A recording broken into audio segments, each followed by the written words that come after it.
नमस्कार, स्वागत है आपका खबर एचपी में। तो आइए जानते हैं हिमाचल के हर छोटे बड़े शहर से जुड़े 30 फटाफट बड़ी खबरों को। इससे पहले यदि आप वीडियो को लाइक नहीं किए हैं तो लाइक कर दीजिए और चैनल में नए तो चैनल को सब्सक्राइब कर लीजिए। और आप वीडियो को कहां से देख रहे हैं कमेंट बॉक्स में हमें जरूर बताइए। गृह रक्षकों के 700 पद भरने की मंजूरी, अनुबंध पंचायत सचिव होंगे नियमित, जाने बड़े फैसले। हिमाचल प्रदेश मंत्रिमंडल की बैठक शनिवार को मुख्यमंत्री सुखविंदर सिंह सुक्खू की अध्यक्षता में शिमला में आयोजित की गई। बैठक में कई बड़े फैसले लिए गए। मंत्रिमंडल की बैठक में गृह रक्षा एवं नागरिक सुरक्षा विभाग में गृह रक्षक स्वयंसेवकों के 700 पद भरने की मंजूरी प्रदान की गई। बता दें कि अस्पतालों, मेडिकल कॉलेजों में इनकी तैनाती होगी। मंत्रिमंडल बैठक में 31 मार्च 2025 तक 2 वर्ष की अनुबंध सेवाएं पूरी कर चुके 203 पंचायत सचिवों यानी कि जिला परिषद कैडर की सेवाओं को नियमित करने को मंजूरी दी गई। अब इन्हें 12,270 की जगह 32,000 रुपये मासिक वेतन मिलेगा। मंत्रिमंडल ने हिमाचल प्रदेश से रियल एस्टेट विनियामक प्राधिकरण यानी कि रेरा कार्यालय को शिमला से धर्मशाला स्थानांतरित करने को मंजूरी दी। आंगनबाड़ी कार्यकर्ता व सहायक की भर्ती के लिए 28 जून तक कर आवेदन, +2 होना अनिवार्य। बाल विकास परियोजना अधिकारी धुंधला के अधीन विभिन्न आंगनबाड़ी केंद्रों में कार्यकर्ता और सहायक के रिक्त पदों को भरने के लिए इच्छुक एवं पात्र महिला उम्मीदवारों से 28 जून की शाम 3 बजे तक आवेदन मांगे गए हैं। में आवेदन बाल विकास परियोजना अधिकारी धुंधला मिनी सचिवालय बंगाना के कार्यालय में जमा करवाए जा सकते हैं। इस भर्ती के तहत आंगनबाड़ी कार्यकर्ताओं के पद लठियानी में धुंधला, रायपुर, चौकी, तनोब, मुच्छाली, मंदली, बोहरू, जोल, करसाई, बोट, बिहड़ू कलम, चुगाट और भरमार केंद्रों में तथा आंगनबाड़ी सहायक के पद जसाना, रायपुर, जोल, चौकी, बुधाना 2, अपर राजली, बनियाला, मलागढ़, चन्नरू, नवावी 1, रिवाड़ी, चराड़ा, बिहड़ू कलम, अंदरौली, बड़ोवा, बंगलाल और बलोही 1 केंद्रों में रिक्त हैं। आवेदन के लिए केवल वही महिला उम्मीदवार आवेदन कर सकती हैं जो संबंधित आंगनबाड़ी केंद्र के लाभान्वित क्षेत्र के निवासी हो। न्यूनतम शैक्षणिक योग्यता जमा 2 पास अनिवार्य है। 3 जून को होगी श्रीखंड महादेव यात्रा ट्रस्ट की पहली बैठक, तैयारियों को लेकर होगा मंथन।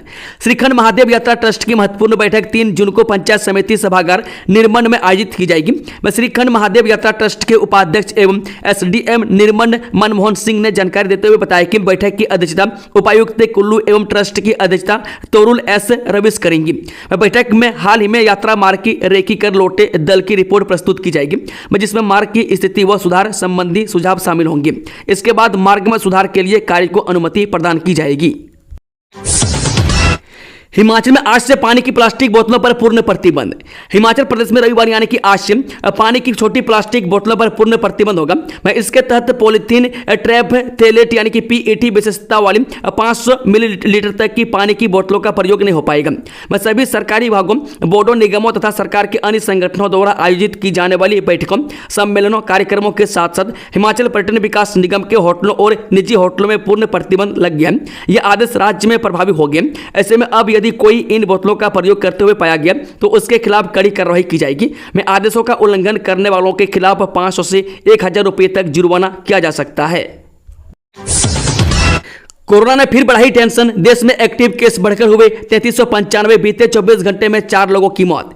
देश में एक बार फिर कोरोना संक्रमण के मामलों में बढ़ोतरी देखने को मिल रही है। स्वास्थ्य मंत्रालय की ओर से 31 मई को सुबह 8 बजे तक जारी आंकड़ों के मुताबिक देश में कोरोना के एक्टिव मरीजों की संख्या बढ़कर 3395 हो गई है। बीते 24 घंटे में 685 नए संक्रमित मरीज सामने आए, जबकि 1435 मरीजों को स्वस्थ होने के बाद अस्पताल से छुट्टी दे दी गई है। इसी बीच बड़ी चिंता की बात यह है कि पिछले 24 घंटे में संक्रमण से 4 लोगों की मौत भी हुई है, जिनमें छत्तीसगढ़, कर्नाटक, केरल और उत्तर प्रदेश से एक मरीज शामिल है। गलत रिजल्ट पर 10 दिनों में दे जवाब, शिक्षा बोर्ड ने 5 अधिकारियों कर्मचारियों को जारी किए कारण बताओ नोटिस। हिमाचल प्रदेश स्कूल शिक्षा बोर्ड धर्मशाला की ओर से गलत रिजल्ट बनाने वाले 5 अधिकारियों कर्मचारियों को कारण बताओ नोटिस जारी किए गए। साथ ही संबंधित अधिकारियों से 10 दिन के भीतर जवाब मांगा गया। उसके उपरांत इस मामले में आगामी कार्रवाई अमल में लाई जाएगी। प्रदेश के हजारों छात्रों के भविष्य से जुड़े हुए मामले में बड़ी लापरवाही करते हुए अंग्रेजी विषय का गलत रिजल्ट जारी किया गया था। उक्त विषय को जोर शोर से उठाने के बाद सरकार ने भी जांच शुरू कर दी है, जबकि स्कूल शिक्षा बोर्ड की ओर से भी अब कड़ी कार्रवाई किए जाना तय माना जा रहा है। हिमाचल प्रदेश स्कूल शिक्षा बोर्ड धर्मशाला की ओर से जमा 2 के अंग्रेजी के मार्च माह में चुवाड़ी में गलती से प्रश्न पत्र खुलने के बाद स्थगित किए गए पेपर की आंसर की से नए एग्जाम की OMR सीट से जांच करने पर गलत रिजल्ट जारी किए जाने संबंधी मामले में बोर्ड की संबंधित शाखा के अधिकारियों व कर्मचारियों को कारण बताओ नोटिस जारी किए गए। इतना ही नहीं, इसका जवाब 10 दिनों के भीतर ही देना होगा, अन्यथा बड़ी कार्रवाई की जाएगी। सप्लीमेंट्री एग्जाम के लिए रजिस्ट्रेशन शुरू, इस डेट तक करें ऑनलाइन अप्लाई।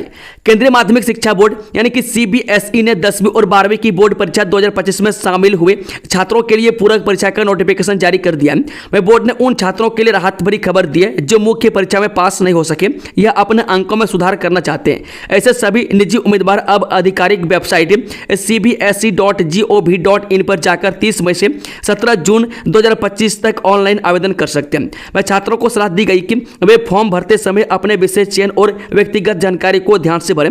मैं एक बार फॉर्म सबमिट करने के बाद इसमें कोई बदलाव नहीं किया जाएगा, इसलिए सभी विवरणों की दोबारा जांच करना जरूरी है।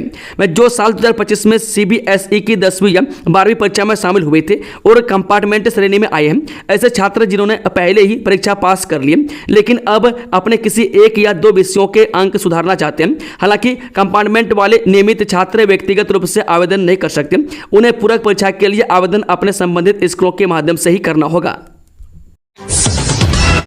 हाँ, ऑपरेशन सिंदूर के दौरान हुआ था नुकसान, कितने विमान गिरे, इस पर सीडीएस ने दिया यह बयान। जी हाँ, क्या ऑपरेशन सिंदूर के दौरान भारत का जेट विमान गिरा था? हमें सीडीएस अनिल चौहान ने पहली बार इसका जवाब दिया। उन्होंने एक इंटरव्यू में पाकिस्तान के झूठ को उजागर किया। कांग्रेस महासचिव जयराम रमेश ने इस वीडियो को साझा कर सरकार से सवाल पूछा है। इस इंटरव्यू में जब सीडीएस चौहान से पूछा गया कि क्या भारत ने अपने 6 जेट विमान खोए, इसका सीधा जवाब उन्होंने दिया। उनका जवाब था नहीं। सीडीएस चौहान से जब पूछा गया कि क्या पाकिस्तान के साथ हुई झड़प में भारत ने अपने कोई भी युद्धक विमान खोया है या नहीं, इसका जवाब देते हुए उन्होंने कहा कि हमारे लिए यह महत्वपूर्ण है कि जेट क्यों गिर रहे हैं और इसकी चूक की वजह क्या है। हिमाचल में कूड़ा कचरा फैलाने वाले पर्यटक सावधान, गवर्नमेंट लाई ये स्कीम, आप भी कहेंगे व्हाट एन आइडिया सरकार। हिमाचल प्रदेश में हर साल लाखों पर्यटक आते हैं जो अपने पीछे टनों कूड़ा और कचरा छोड़ जाते हैं। इसमें ज्यादातर वो प्लास्टिक कचरा होता है जिसका निपटारा असंभव है। पहाड़ों पर बढ़ते कूड़े कचरे के ढेर की तस्वीरें कई बार सोशल मीडिया पर वायरल होती है। स्थानीय लोगों से लेकर सरकार तक इससे परेशान है और पर्यावरणविद इसे खतरे की घंटी बता चुके हैं। अब हिमाचल सरकार ने इसे लेकर एक योजना की शुरुआत की है जो इस प्लास्टिक कचरे से निपटने का अच्छा आइडिया हो सकता है। हिमाचल में 5 HAS सहित 7 अधिकारियों को इन विभागों का मिला अतिरिक्त कार्यभार, 2 IPS को भी सौंपा एडिशनल चार्ज। हिमाचल में शनिवार को सुकू सरकार ने कई अधिकारियों को अतिरिक्त कार्यभार सौंपा है। प्रदेश सरकार ने 5 HAS सहित 7 अधिकारियों को अतिरिक्त कार्यभार का दायित्व सौंपा है। वहीं पुलिस विभाग में भी 2 IPS अधिकारियों को भी अपने वर्तमान पद के साथ एडिशनल चार्ज का जिम्मा देंगे। वह सरकार की ओर से जारी ये आदेश तुरंत प्रभाव से लागू हो गए हैं। हिमाचल में इनकी सैलरी 12,000 से बढ़कर हुई 32,000, भरे जाएंगे होमगार्ड के 700 पद। हिमाचल में गृह रक्षा एवं नागरिक सुरक्षा विभाग में होमगार्ड के जल्द ही 700 पद भरे जाएंगे। शिमला में शनिवार को मुख्यमंत्री सुखविंदर सिंह सुक्खू की अध्यक्षता में हुई मंत्रिमंडल की बैठक में इन पदों को भरने की मंजूरी दी गई है। इसके अतिरिक्त मंत्रिमंडल की बैठक में 31 मार्च 2025 तक 2 वर्ष के अनुबंध सेवाएं पूरी कर चुके 203 पंचायत सचिवों यानी कि जिला परिषद कैडर की सेवाओं को नियमित करने को मंजूरी दी गई। मैं अब इन पंचायत सचिवों को 12,270 की जगह पर करीब 32,000 वेतन मिलेगा।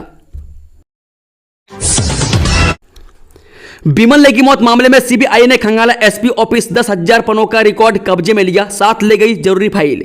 Himachal Pradesh power corporation limited के चीफ इंजीनियर विमल लेगी मौत मामले में सीबीआई ने शनिवार को एसपी ऑफिस में जाकर रिकॉर्ड खंगाला।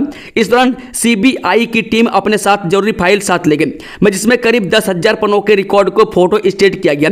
रिकॉर्ड के हर पेज को शिमला पुलिस को अरेस्ट करना पड़ा ताकि किसी तरह की कोई विवाद न रहे। जानकारी के मुताबिक पुलिस से एसआईटी प्रमुख एसपी नवदीप सिंह और डीएसपी शक्ति सिंह की उपस्थिति में सीबीआई की टीम ने रिकॉर्ड को अपने कब्जे में लिया। ऐसे में अब सीबीआई इस मामले में जल्द ही एफआईआर में दर्ज किए एचपीपीसीएल के पूर्व एमडी और डायरेक्टर से भी पूछताछ कर सकती है। इसी तरह विमल लेगी के परिजनों से भी सीबीआई फीडबैक ले सकती है। मनसुख मंडाविया ने कला अम में ईएसआईसी अस्पताल का किया शुभारंभ, बीमित श्रमिकों को मिलेगा लाभ। केंद्रीय श्रम एवं रोजगार मंत्री डॉक्टर मनसुख मंडाविया ने शनिवार को जिला सिरमौर के औद्योगिक क्षेत्र कला अम में नवनिर्मित 30 बिस्तरों वाले कर्मचारी राज्य बीमा निगम यानी कि ईएसआईसी अस्पताल का उद्घाटन किया। इस मौके पर केंद्रीय मंत्री ने कहा कि बीमाकृत व्यक्तियों के बच्चों के लिए 40% मेडिकल सीटें आरक्षित होंगी। इस मौके पर डॉक्टर मनसुख मंडाविया ने अस्पताल के निर्माण में महत्वपूर्ण भूमिका निभाने वाले निर्माण श्रमिकों को भी सम्मानित किया। उन्होंने कहा कि यह अस्पताल सिर्फ एक दीवार से घिरा हुआ ढांचा नहीं है, यह एक तीर्थ स्थल है जो श्रम शक्ति, हमारे मेहनती नागरिकों की ताकत का सम्मान करता है। इसी ताकत ने हमारे देश का निर्माण किया। इस ताकत को पहचानना और उसे आगे बढ़ाना हमारे देश की आगे बढ़ाने के लिए जरूरी है। हिमाचल को तंबाकू फ्री बनाने की मुहिम, तंबाकू मुक्त पंचायत को मिलेंगे 5 लाख रुपये। तंबाकू मुक्त मंडी के लक्ष्य को आगे बढ़ाते हुए जिला प्रशासन और स्वास्थ्य विभाग ने मई महीने तक 755 चालान काटकर 76,400 रुपये जुर्माना वसूला है। यह जानकारी सिगरेट और अन्य तंबाकू उत्पाद अधिनियम 2003 यानी कि कोटपा के अंतर्गत आयोजित जिला टास्क फोर्स की बैठक के दौरान सामने आई है। बैठक का उद्देश्य जिले में कोटपा अधिनियम की अनुपालना की स्थिति की समीक्षा करना और संबंधित विभागों के बीच समन्वय स्थापित कर अधिनियम को प्रभावशाली ढंग से लागू करना है। युवाओं के लिए रोजगार का अच्छा मौका, 50 पदों पर होगी भर्ती, 3 से 4 जून तक होंगे साक्षात्कार। रोजगार की तलाश कर रहे युवाओं को निजी क्षेत्र में नौकरी हासिल करने का अच्छा मौका है। मंडी जिले में इसके लिए वॉक इन इंटरव्यू होंगे। इच्छुक अभ्यर्थी इन पदों के लिए आवेदन कर सकते हैं। बता दें कि बद्दी स्थित ओरो textile printing division private limited में अप्रेंटिसशिप के 50 रिक्त पदों के भर्ती अधिसूचना जारी की गई है। इन पदों के लिए पुरुष एवं महिला दोनों अभ्यर्थी आवेदन पात्र हैं। वह कंपनी की ओर से जारी अधिसूचना के अनुसार आवेदन करने वाले उम्मीदवार की आयु 18 से 27 वर्ष के मध्य होनी चाहिए। वह साथ ही अभ्यर्थियों की न्यूनतम शैक्षणिक योग्यता 10वीं या 12वीं पास होने के साथ मान्यता प्राप्त संस्थान से ITI उत्तीर्ण होना अनिवार्य है। वह चयनित अभ्यर्थियों को मासिक वेतन 12,750 रुपये का वेतनमान प्रदान किया जाएगा। यह भर्ती केवल उन्हीं अभ्यर्थियों के लिए खुली है जिनका नाम जिला मंडी के किसी भी रोजगार कार्यालय में पंजीकृत है। कंपनी की ओर से यह स्पष्ट किया गया कि भर्ती प्रक्रिया में भाग लेने के लिए अभ्यर्थियों को अपने समस्त मूल शैक्षणिक प्रमाण पत्र, पासपोर्ट साइज फोटो, आधार कार्ड एवं रोजगार कार्यालय का जारी पंजीकरण प्रमाण पत्र साथ लाना अनिवार्य है। हाईकोर्ट ने राजस्व विभाग के राज्य कैडर का फैसला रखा बरकरार, याचिका खारिज। हिमाचल प्रदेश हाईकोर्ट ने राजस्व विभाग के जिला कैडर पदों को राज्य कैडर घोषित करने की अधिसूचना को बरकरार रखा है। न्यायाधीश तरलोक सिंह चौहान और न्यायाधीश सुशील कुकरेजा की खंडपीठ ने अधिसूचना के खिलाफ दायर याचिका को खारिज कर दिया है। कोर्ट ने साथ ही कहा कि न्यायालय को सरकार की शक्तियों में दखल देते समय न्यायिक संयम बरतना चाहिए। पदों के सृजन के आदेश से नियुक्ति, नियमितीकरण, वेतनमान का निर्धारण, सेवा में निरंतरता, पदोन्नति के अवसरों में कटौती, विभिन्न योग्यताएं निर्धारित करना सरकार का क्षेत्र अधिकार है। छुट्टी से लौटे अतुल वर्मा हुए सेवानिवृत्त, अशोक तिवारी को डीजीपी के अलावा डीजी जेल का भी कार्यभार। हिमाचल पुलिस से मुखिया डीजीपी डॉक्टर अतुल वर्मा और डीजी जेल SR ओझा शनिवार को एक साथ सेवानिवृत्त हो गए। राज्य सरकार ने डीजी विजिलेंस अशोक तिवारी को डीजीपी के अलावा डीजी जेल का भी अतिरिक्त कार्यभार सौंपा है। शनिवार देर शाम मुख्य सचिव प्रबोध सक्सेना ने इस संबंध में अधिसूचना जारी की। वहीं IPS अभिषेक त्रिवेदी को ADGP जेल एवं सुधारात्मक सेवाएं का अतिरिक्त कार्यभार दिया गया है। बीड़ पैराग्लाइडिंग साइट से उड़ान भरने के बाद अंधड़ की चपेट में आया पायलट, घर के लैंडर पर गिरा। हिमाचल प्रदेश के जोगिंदर नगर के पहलून गांव में शनिवार सुबह अंधड़ की चपेट में आने से पैराग्लाइडर पायलट घायल हो गया। सुबह 10:30 बजे के बाद पायलट ने बीड़ बिलिंग से उड़ान भरी थी, लेकिन बीच में अंधड़ शुरू हो गया। इसकी चपेट में पायलट आ गया और करीब 20 किलोमीटर पहुंचा। वह पायलट जोगिंदर नगर के पहलून गांव में एक घर के लैंडर पर जा गिरा और चोटिल हो गया। इसके बाद पायलट को एम्बुलेंस में जोगिंदर नगर अस्पताल ले जाया गया, जहां से उसे टांडा मेडिकल कॉलेज रेफर किया गया। घायल की रोटरी क्लब के सदस्यों व पहलून गांव के लोगों ने मदद की। 10 जून तक हो सकता है कांग्रेस का प्रदेश अध्यक्ष, 6 महीने बाद भी नहीं बनी कार्यकारिणी। हिमाचल प्रदेश में कांग्रेस कार्यकारिणी के जल्द गठन को लेकर कई नेता पार्टी प्रभारी रजनी पाटिल से मिले। वह पीटर हॉफ शिमला में शुक्रवार शाम 4 बजे से लेकर देर रात तक प्रभारी से मिलने वाले का सिलसिला चला। वह 6 माह बाद भी कार्यकारिणी नहीं बनने से हो रहे नुकसान को लेकर इस दौरान रजनी पाटिल को अवगत कराएंगे। वह कांग्रेस प्रदेश प्रभारी रजनी पाटिल और अजय माकन शनिवार सुबह शिमला से दिल्ली लौटेंगे। वह पार्टी हाईकमान से चर्चा के बाद हिमाचल के प्रदेश अध्यक्ष को लेकर फैसला हो सकता है। वह संभावना है कि 10 जून तक कांग्रेस को नया प्रदेश अध्यक्ष मिल जाएगा। 2638 स्कूलों में हुआ निपुण लक्ष्य बेसलाइन सर्वे, जांच विद्यार्थियों के पढ़ने लिखने और गणना का स्तर। हिमाचल प्रदेश में समग्र शिक्षा के अंतर्गत निपुण लक्ष्य बेसलाइन सर्वे 30 और 31 मई को प्रदेश के 2638 स्कूलों में सफलतापूर्वक संपन्न हुआ। इस 2 दिवसीय सर्वे का उद्देश्य कक्षा 1 और 2 के विद्यार्थियों की वर्तमान अधिगम स्थिति का आकलन करना है, ताकि बच्चों के पढ़ने लिखने और गणना के स्तर की स्थिति स्पष्ट हो सके। इस सर्वे के आधार पर प्रदेश के 480 स्कूलों को निपुण लक्ष्य स्कूलों के रूप में चयनित किया जाएगा, जिन्हें आदर्श संस्थानों के रूप में विकसित किया जाएगा। सरकार ने गेहूं बीज के दाम किए थे, जल्द होगा किसानों को लंबित राशि का भुगतान। सरकार ने गेहूं बीज के रेट निर्धारित कर दिए। मैं फाउंडेशन बीज के 3400 रुपये व प्रमाणित बीज के 3200 रुपये प्रति क्विंटल रेट निर्धारित किया गया। यह दाम पिछले साल से 100 रुपये अधिक है। अब किसानों के लंबे समय से रेट निर्धारित न होने से लंबित पड़े गेहूं बीज के बिल पास होने की उम्मीद जगी है। मैं 160 से अधिक किसान गेहूं बीज विभाग को बेच चुके हैं, लेकिन दरें फिक्स न होने से किसानों के बिल पास नहीं हुए थे। मैं कृषि विभाग ने इस बार 318 किसानों को गेहूं का फाउंडेशन व 5 किसानों ब्रीडर बीज लगाने को दिया था। विभाग ने बीज देते समय किसानों को तैयार फसल खरीदने की भी गारंटी दी थी। कर्मचारी को 2018 से वरिष्ठता लाभ देने के हाईकोर्ट ने दिए आदेश, जाने पूरा मामला। हिमाचल प्रदेश हाईकोर्ट ने नियुक्ति से वंचित रहे याचिकाकर्ता को वरिष्ठता लाभ देने के आदेश दिए। न्यायाधीश संदीप शर्मा की अदालत ने कहा कि कर्मचारी चयन आयोग की गलती के कारण याचिकाकर्ता को नियुक्ति से वंचित किया गया, इसलिए इसे वित्तीय लाभ के बिना काल्पनिक यानी कि नॉशनल वरिष्ठता का लाभ दिया जाए। मैं कोर्ट ने प्रतिवादी निगम को निर्देश दिए हैं कि याचिकाकर्ता को उसी तारीख से नियुक्त माना जाए, मैं जिस तारीख को उसे चयन प्रक्रिया के अन्य उम्मीदवारों को निगम ने नियुक्ति की पेशकश की थी। अदालत ने याचिकाकर्ता चमन लाल को उनके सहकर्मियों के साथ ही वरिष्ठता देने का निर्देश दिया है, जिन्हें वर्ष 2018 में विज्ञापित पदों पर नियुक्ति किया गया था। ऑनलाइन ट्रेडिंग में चिकित्सक से हड़पे 2 करोड़ 7 लाख रुपये, अमेरिकी करेंसी USDT में के निवेश। राजधानी में ऑनलाइन स्टॉक यानी कि क्रिप्टो करेंसी ट्रेडिंग में निवेश के नाम पर एक चिकित्सक के साथ 2 करोड़ 7 लाख रुपए की साइबर ठगी के मामले में सनसनीखेज खुलासा हुआ है। मामले के मुख्य आरोपी उत्तर प्रदेश के ग्रेटर नोएडा निवासी प्रदीप ने पुलिस से पूछताछ में कबूला की सह आरोपी गौरव आहूजा बेनामी खातों की व्यवस्था करता था और बेनामी खातों से पैसे निकालने के बाद उसे सौंप देता था। उसने गौरव आहूजा के दिए गए 8,37,000 रुपये को रवि कृष्णा और राहुल के साथ USDT यानी कि ठेदर में निवेश किया था। मैं USDT का उपयोग क्रिप्टो करेंसी ट्रेडिंग में किया जाता है और यह बाजार की अस्थिरता से बचने के लिए भी उपयोग किया जाता है। मैं पुलिस के मुताबिक मामले में अभी बेनामी खाता धारकों की गिरफ्तारियां होनी बाकी है। IIT मंडी के शोधकर्ताओं ने इजाद की फोल्डेबल संरचना, भारतीय सेना के लिए बनेगा मजबूत हथियार। भारतीय प्रौद्योगिकी संस्थान यानी कि IIT मंडी के शोधकर्ताओं ने पुल के लिए एक नया स्थापित तरीका विकसित किया है। यह न केवल फोल्डेबल है बल्कि वास्तविक दुनिया की लोडिंग परिस्थितियों में मजबूत भी है। यह सेना के लिए मजबूत हथियार बन सकता है।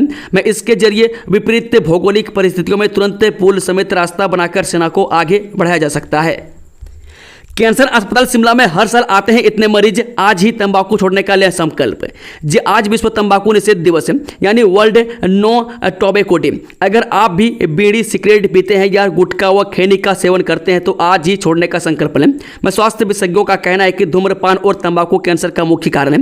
हिमाचल में फेफड़ों और मुंह का कैंसर चिंता का विषय बना हुआ है। मैं कैंसर अस्पताल शिमला में हर साल फेफड़ों के कैंसर के 400 नए मरीज उपचार के लिए आ रहे हैं। मैं इसका सबसे बड़ा और मुख्य कारण तंबाकू और धूम्रपान माना जाता है। एक साल के आंकड़ों के मुताबिक महिलाओं में 10% धूम्रपान की प्रतिशतता बढ़ी है, जबकि पुरुषों में कम हुई है। कांग्रेस के राष्ट्रीय कोषाध्यक्ष अजय माकन बोले, सीज फायर ने खोली केंद्र सरकार की विदेश नीति की पोल। अखिल भारतीय राष्ट्रीय कांग्रेस के कोषाध्यक्ष और सांसद अजय माकन ने कहा कि ऑपरेशन सिंदूर के बाद सीज फायर ने केंद्र सरकार की विदेश नीति की पोल खोलकर रख दी है। कांग्रेस सरकारों में भी सर्जिकल स्ट्राइक होती थी, लेकिन हमने कभी भी इसका श्रेय नहीं लिया। 1971 के युद्ध के समय अमेरिका के अलावा पूरा विश्व भारत के साथ खड़ा था। आज कोई भी देश भारत के समर्थन में नहीं है। मैं शुक्रवार को राजधानी शिमला के होटल पीटर हॉप में जय हिंद सभा को संबोधित करते हुए माकन ने कहा कि IMF के माध्यम से पाकिस्तान को 20,000 करोड़ रुपए का ऋण दिया गया। विश्व के 25 देश इस ऋण को देने के लिए मंजूरी देते हैं। पाकिस्तान के लिए यह ऋण मंजूर होना भारत की विदेश नीति पर सवाल खड़े कर रहा है। इस ऋण से पाकिस्तान सैन्य हथियार खरीदकर भारत के खिलाफ प्रयोग करेगा। माकन ने प्रधानमंत्री मोदी का अभी तक पहलगाम और पूंछ दौरा नहीं होने पर भी सवाल उठाए। स्पाइस जेट की बंद पड़ी एक और उड़ान आज से होगी शुरू। ऑपरेशन सिंदूर के दौरान कम कर दी थी उड़ानें। में पहलगाम हमले के बाद धीमे पड़े पर्यटक कारोबार को अब फिर से रफ्तार पकड़ने लगा। वह पर्यटन नगरी मैक्लोडगंज धर्मशाला में जहां होटलों की बुकिंग में इजाफा हुआ है, वहीं अब राष्ट्रीय राजधानी दिल्ली से गगन एयरपोर्ट के लिए आने वाली उड़ानों की संख्या में भी बढ़ोतरी होने लगी है। इसी कड़ी में 1 जून से विमानन कंपनी स्पाइस जेट की दिल्ली धर्मशाला के लिए ऑपरेशन सिंदूर के बाद बंद पड़ी 2 उड़ानों में से एक को 1 जून से शुरू करेगी। यह उड़ान सप्ताह में 5 दिन गगल एयरपोर्ट पर लैंड होगी, जबकि सोमवार और शुक्रवार को विमानन कंपनी की 2-2 उड़ानें ही गगल एयरपोर्ट पर उतरेंगी। स्पाइस जेट की अधिकारी के वेबसाइट के अनुसार यह नई फ्लाइट 1 जून से शुरू होगी।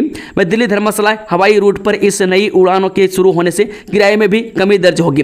मौजूदा समय में न्यूनतम 1300 से 15,000 रुपये में शुरू होने वाला किराया भी 7500 रुपये के आसपास पहुंच जाएगा। पहला महिला अंडर 19 टूर्नामेंट 5 जून से एचपीसीए ने जारी किया शेड्यूल, चंडीगढ़ में होंगे मुकाबले। हिमाचल प्रदेश क्रिकेट एसोसिएशन ओर से प्रदेश में पहली बार 5 मई से अंतर जिला महिला अंडर 19 वनडे क्रिकेट टूर्नामेंट शुरू किया जाएगा। इसके लिए एचपीसीए की ओर से तैयारियां शुरू कर दी है। अंडर 19 वनडे टूर्नामेंट सीनियर महिला क्रिकेट टूर्नामेंट की तरह हिमाचल के बाहर चंडीगढ़ में करवाया जाएगा। 5 जून को शुरू होने वाले महिला अंडर 19 टूर्नामेंट में एचपीसीए की ओर से 12 जिलों टीमों के 2 पूल बनाए गए हैं। इन योगों में 6 जून को मनाई जाएगी निर्जला एकादशी। हिंदू धर्म में निर्जला एकादशी व्रत बहुत महत्वपूर्ण माना गया है। हर साल ज्येष्ठ माह के शुक्ल पक्ष की एकादशी को निर्जला एकादशी व्रत रखा जाता है। ज्वाली के ज्योतिषी पंडित विपिन शर्मा ने बताया कि एकादशी तिथि 6 जून को देर रात 12:15 बजे प्रारंभ होगी और 7 जून को सुबह 4:47 पर समाप्त होगी।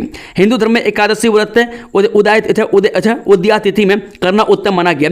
ऐसे में निर्जला एकादशी व्रत 6 जून 2025 को किया जाएगा। उन्होंने कहा कि निर्जला एकादशी के दिन भद्रावास और वरियान योग का संयोग बन रहा है। इसी के साथ हस्त और चित्रा नक्षत्र का भी निर्माण हो रहा है। अभिजीत मुहूर्त और वाणिज्य करण के भी योग हैं। वह निर्जला एकादशी व्रत महाभारत काल से ही बहुत खास माना गया। एक बार व्यास जी के कहने पर पांडवों में भीम ने निर्जला एकादशी व्रत किया था। मैं तभी से इसे भीम सेनी एकादशी भी कहा जाता है। मान्यता है कि निर्जला एकादशी व्रत करने से साल भर के एकादशी व्रतों का फल प्राप्त होता है। इस व्रत को करने से सभी पाप मिट जाते हैं और भगवान विष्णु की कृपा से मनुष्य सभी सुखों को भोग कर अंत में मोक्ष को जाता है। फॉरेंसिक रिपोर्ट में खुलेंगे जासूसी के राज। देवभूमि हिमाचल को शर्मसार करने वाली देहरा के अभिषेक की घटना की परतें धीरे धीरे खुलने वाली है। अभिषेक के पाकिस्तानी जासूसी वाले कनेक्शन का राज फॉरेंसिक लैब की रिपोर्ट खोल सकती है। उससे की जा रही पूछताछ और यह रिपोर्ट अहम होगी। अभिषेक पाकिस्तान के कुछ युवाओं के संपर्क में आकर उनके जाल में फंस गया था। वह उसने कुछ चैटिंग, फोटो, वीडियो व अन्य डाटा भी डिलीट किया है। मैं इसे भी सोशल मीडिया प्लेटफॉर्म के मुख्यालय तक पहुंचकर खंगालने के प्रयास किए जा रहे हैं। अभिषेक को पाकिस्तान के कुछ युवाओं के संपर्क में होने के संदेह में हिरासत में लिया गया। बताया जा रहा है कि उसने अपने मोबाइल फोन से कुछ चैटिंग और अन्य महत्वपूर्ण डाटा डिलीट कर दिया था। दोस्तों, खबरों का सिलसिला समाप्त होता है। अगर जानकारी पसंद आई तो वीडियो को लाइक, शेयर, चैनल को सब्सक्राइब जरूर कर लें और कमेंट बॉक्स में कमेंट करके बताएं कि हिमाचल में पंचायतों की संख्या कितनी है। Thank you, all the best. जय हिंद, जय हिमाचल।